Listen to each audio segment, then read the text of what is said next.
In the bus, she said she drank the juice right then. When the bus jolted, she must have held on with her right hand, leaving only the left hand free. I heard that she and her mother cried, holding each other on the bus. Isn't it wonderful? You can use your left hand. When I heard this story, I was also pleased. I didn't really intend to make her left hand stronger, but because she was practicing her bowing, she developed strength. The biggest change in my life was being able to use my left hand freely. Emotionally and psychologically, I was always hiding my hand in front of people.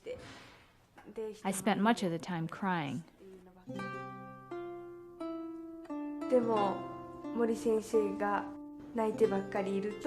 But Miss Mori told me that if I cry all the time, the sound of the violin would reflect my sorrow. Since then, I began to laugh more often. I stopped hiding my hand and began to use it naturally. Also, things I thought I couldn't do before, by practicing, by repeating them over and over, like the violin. I proved to myself that I could accomplish anything. Dr. Suzuki is fond of saying that his method is for the good of all children.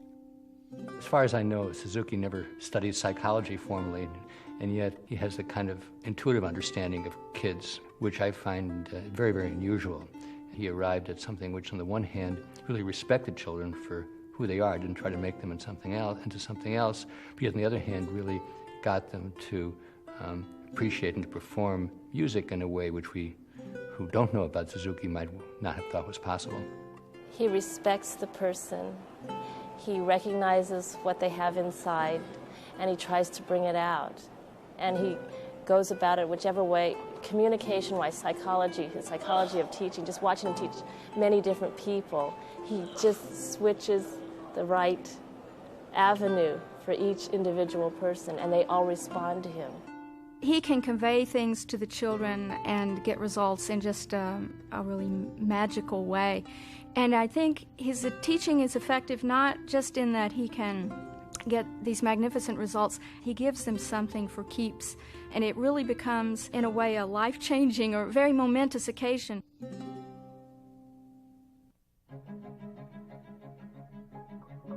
One of the first programs to teach the Suzuki method in the United States was a New York State grant project called Super. The summer of '66, we got $30,000 from the National Endowment and from the New York State Council of the Arts. And we named the project Project Super. SU stood for Suzuki, of course. P was for Penfield, one of our quite affluent suburbs. E was Eastman, and R was Rochester. So from all these areas, teachers were called and asked if they would like to participate in this experiment. Because one of the objectives of this project was to see if it was feasible in several different situations, that is, in the affluent suburbs at Eastman, which was like conservatory type of school that drew students from every area, and also in the Rochester public schools. So our adventures began, and of course they were very exciting, and the impact was interesting. It seemed to gather force. After the American String Teachers Association brought the first Suzuki children to the United States in 1964, the Suzuki method spread rapidly. In 1971, the Suzuki Association of the Americas was formed. It included all of the Western Hemisphere. In 1975, the first international conference took place in Hawaii. A series of international meetings followed with the countries of Japan, the United States, Canada, Germany, Australia, Korea, and Ireland, serving as hosts to the Suzuki Method World Conventions. The SAA's prime purpose has been to bring Suzuki people together, to sponsor things for Suzuki teachers and parents and children, and to develop more teachers to offer training, and to try to raise the standards of excellence in teaching It's probably our prime focus is the development of teachers. And now we're at a point where we want to create recognition of what is a Suzuki teacher. And so we want to create a very highly professional organization that reaches teachers in organizations at a local level, a state level, a regional level, a national level, and the International Suzuki Association. At the 1983 Matsumoto Conference, the ISA, the International Suzuki Association, was formed. In 1991, the ISA became the sponsor of the conferences. Dr. Suzuki has been a very strong influence at all world meetings.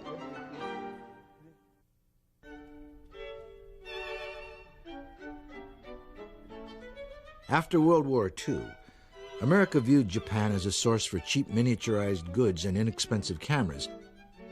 However, imitation would soon give way to innovation, and Japan would make major strides in the fields of electronics and automotive manufacturing. And imitation was considered an early step toward creative development. Everything we know about the mind of the young child is the young child likes to imitate, likes to get better, and I think it's a perfectly valid approach. I would not dismiss any approach just because it has a fair amount of imitation in it. In the Western civilization, the idea of copying has gotten a bad name over the years. But in all honesty, in the Renaissance, in different art forms, in ballet, in art, copying was a means, what was part of the process. Painter went to the Louvre Museum and copied the great paintings. That is the starting of studying arts, don't you think? Yeah. The Suzuki method is the same thing. If we don't copy the great paintings, great music, you know, we can't make real music based on that foundation. The impressive mass performances of hundreds of children has spurred much criticism from traditional music teachers. Traditionalists often describe the playing of Suzuki students as robotic, mechanically correct, but lacking true musical feeling. We probably emphasize individual interpretation and expression more in the West than in a more Confucian kind of society. But my observation of Suzuki is that one of the most important lessons is that this is a realm in which feeling is appropriate. I've always thought it was very weird in school that we put kids in individual seats and we penalize them for working together, when in the workplace, that's certainly, you want people to be able to work together cooperatively. And I think that Suzuki has been very appropriate in seeing how much of the learning really does take place when you have a wide group. We mustn't forget one fundamental concept here, and that is we are in the communication business, first and foremost. Music is a unique form of communicating. And so the study of music really is the study of how to translate the language of music, which everyone responds to, and incorporate them into yourself in a way that someone else can feel them on a musical level. And that's a very sophisticated learning process. The giants have an ability to communicate on a spiritual level to help one through this translation process. One such person was Dr. Suzuki himself.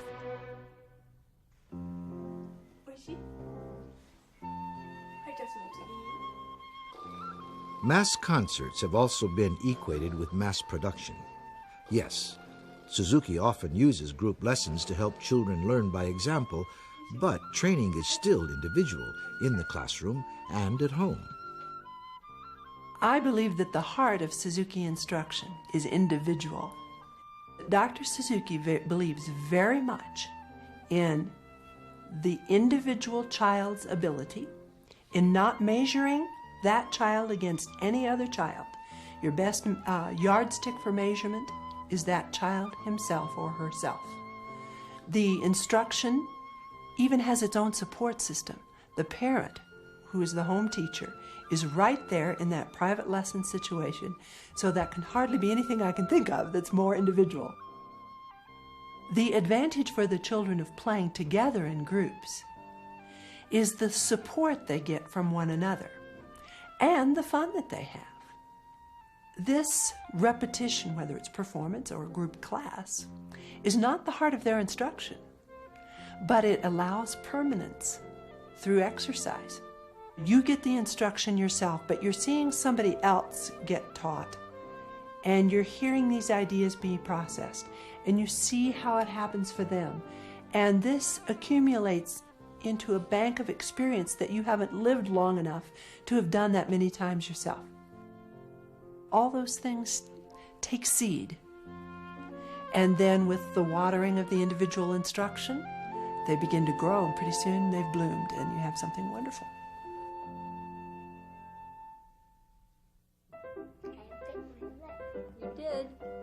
One final misconception is that the Suzuki children don't read music.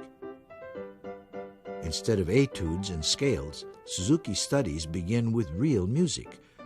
Students are taught to play first and then to read music once the playing skill has been established. A lot of traditional teachers don't understand much about Suzuki method, and they feel that the kids never learn to read music. That's the biggest criticism. I would say to them that yes, children do learn to read music and they become excellent readers. We just wait until they're reading ready. We don't start them reading music at age 4 because they're not ready. They don't understand symbolism on paper. We in this country were so excited about the value of the ear training that Dr. Suzuki's approach allows, that perhaps we did make errors in our timing, not in what we did, but in the timing. I remember one of my own children, we delayed his reading longer than we should have, and so he was put in an orchestra in 7th grade, like in 3rd violins, because he couldn't read that well. But he was concertmaster by Christmas.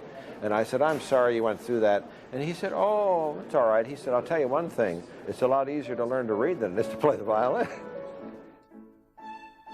Western teachers have been quick to add music reading and theory to the Suzuki curriculum.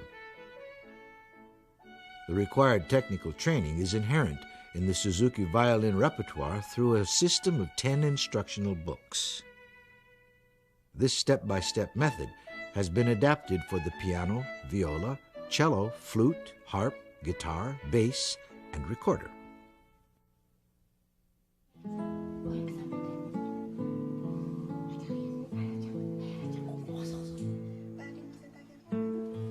The basic tenets of the mother tongue method differ from traditional methods on a number of levels. Unlike methods which often wait until the age of 9 before training begins, the Suzuki method is known for the enormous progress which occurs with students as young as 2 and 3. Well, one of the things we know now from lots of research is that the human brain is extremely flexible in the first months and years of life, and the kinds of connections that can be made, and even the number of connections that can be made, is integrally tied to the richness of the experience that the organism has. So what a rich kind of bathing, which is the way I think about Suzuki and music, is in the early years of life, is it's sort of a daily tonic for the nervous system, and that investment in early age is very, very profound. Suzuki intuitively knew that 50 years ago, and that comes about if the attitudes are developed in the first 3 years of life. So that's why I feel it is so important that we look beyond what has happened in the Suzuki music field and take these ideas into the whole child's education. All Suzuki students begin their training by learning the international bow. This signals the beginning of the lesson and demonstrates respect between the teacher and the student. The child is then taught to stand quietly and focused through a full chorus of Twinkle, Twinkle, Little Star. By the time Suzuki students have studied for several years, they have memorized 2 or 3 hours of music, and the numerous pieces are refined and remain at the students' fingertips. That's a low sound. Yeah, let me hear it. In traditional instruction, ear training is often delayed until the child is fluent in musical notation, but the Suzuki method teaches pitch recognition and rhythm from the very first lesson. I think it's the most important thing, the training of the listening, of learning how to listen to music and how to listen to yourself. And I think having a lot of ear training early on in music lessons is very good, because we need to learn to listen, not only to other people, but we need to learn to listen to ourselves, so that what we're playing is what we mean from inside. A strings, go. Do I get to now? Yeah, go ahead. Though most educators agree that introducing music into the environment at infancy is a positive gesture, Suzuki equates early exposure to music as planting the seed of ability. Parental involvement in this environment further differentiates the Suzuki method from traditional thinking. It's a total three-way proposition between the teacher and the parent and the student, and that gives a lot of strength to it. And it also gives a uniqueness to this movement, which is not always there in traditional teaching. My colleagues used to say, if you could just keep those parents out of this, I might be able to teach the kid. And that's a way of thinking about it, which is quite inimical to our approach, which is you get everybody involved in a common purpose. Well, what it was, I mean, our life was what Suzuki is talking about, is music from before birth and after birth, and I saw it happen. I didn't ever think of being any different, but this must have been in about 62. Bill, he would have been 3 years old, and his little brother would have been 1, and they were watching Captain Kangaroo in the living room, and I was working in the kitchen, and all of a sudden I heard all this yelling and come quick, and so I came in and I saw this original film from Japan, and I had been a traditional teacher for quite a while by this time, and so then it was like like a James Bond movie, being a spy, trying to find out how to find out about this method. From the ages of about 5 to 8, I suppose, it was something fun to do. I mean, I did that. I also went out in the backyard and played ball and broke windows and all the other things that kids do. I did enjoy the sound, and also I think the social aspect of it, the positive approach, encouragement and gentility, if you will, is something that I think my parents related to very well, not only as music teachers, but in parenting. I think one of the leading things that makes the Suzuki method different and so successful is the many ways it motivates the child. And there can be no better motivation than knowing that your parents think that you're really doing something wonderful. And of course that's shaped my life. The guiding principle of talent education is character first, then ability. The goal is not to create a professional musician, but to create a better human being. I feel that any parent involved with what their child does in the nurturing stages keeps them growing as a person. As a teacher, that makes my job much easier, to know that the child is hopefully working on what they should work on at home and then come back to the lesson prepared. One of my roles at the beginning of the year is to make it clear to their parent that they may not have musical experience, but they can still take on this project as long as they have time to spend with their child at home. And I think that's something we still keep working on, because people are so involved and overworked that finding time, quality time to work with their children is one of my primary goals as a teacher. Right now, just think about you and the chair. Being the type of child my daughter is, it makes me have to look at our relationship and the struggles that I see with us. When we're having struggles with the cello, we're usually struggling outside of there. So for me, it teaches me a lot about myself, and it makes me have to be more flexible. I look at it in several different ways. First of all, what I think it does is help her to be discipline, and I think she really needs that. And I think most children need to learn that there's something in life you consistently have to do. And it also teaches them that to be good at something, many times you can become good by simply repeating it over and over. And so to me, I don't care if she plays in the symphony orchestra. I mean, that's one of her goals among many other ones. But to me, if she can just play for relaxation when she's older, or play for her own pleasure, or play if she has children for them, it would be well worth it. Suzuki says, everyone concerned with the development of the child must be of one mind and one spirit. The child will absorb something of the feeling, grow to be more feeling adults, and consequently make a kinder and better world within his or her reach. Music is like Bible. Musicians are missionary. Dr. Suzuki must have been acting as a great missionary to convey God's word. This is an extraordinary man, and we mustn't forget Dr. Suzuki, the man himself, this extraordinarily charming, grand communicator. There is no question when you're in his presence that you're in the presence of a great man. It's the communication that was the genesis of this whole movement, to communicate with young people in a war-torn country, to do something with their parents that would bond them and make their world a little bit more beautiful.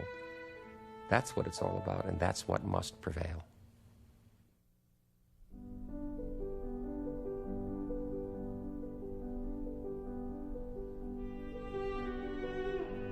Pablo Casals was 75 when he went to Japan to hear the Suzuki students play. He said, music must serve a purpose. It must be a part of something larger than itself, a part of humanity. It is this spirituality that Dr. Shinichi Suzuki seeks to bring to the world.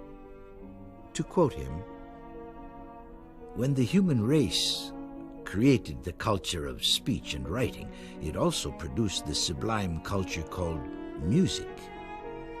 It is a language that goes beyond speech and letters, a living art that is almost mystical. Yes. Bach, Mozart, Beethoven live clearly and palpably in their music and speak forcibly to us, purifying us, refining us, and awakening in us the highest joy and emotion. It was Mozart who taught me to know perfect love, truth, goodness, beauty. He left me a legacy. In his place, I am to further the happiness of all children. He has shown me the immortal light. Mozart says to me, life is sad, yes, but there is love. Let us go along together and comfort one another. Through the words of Issa, an 18th century Japanese poet, I understand Mozart ever more clearly. In one of his poems, Issa wrote, "Be it as it may, all my life is in your hands, now at the end of year.